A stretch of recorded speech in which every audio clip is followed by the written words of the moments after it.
How does valuation work for companies like Zomato, which is just like DoorDash? Zomato is at a loss since they incorporate however people's expectations suggest otherwise. That's a great question, yeah.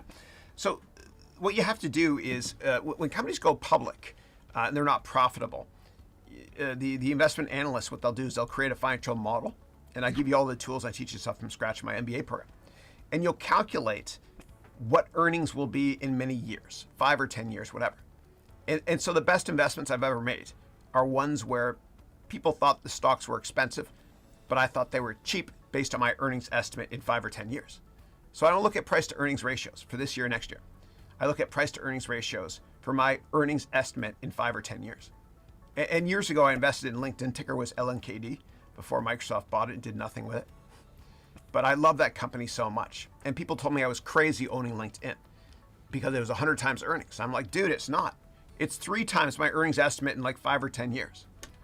Same thing with Amazon, same thing with Tesla, which I still own, etc. Yeah. So you got to look at longer term. And if you have to value something on a 1 year basis that's not profitable, obviously you can't use PE.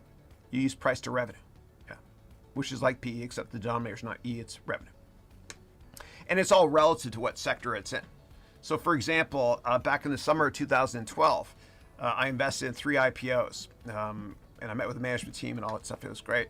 And those 3 IPOs were Splunk, ticker SPLK, ServiceNow, ticker NOW, as well as Workday, ticker WDAY. And basically those companies weren't really profitable.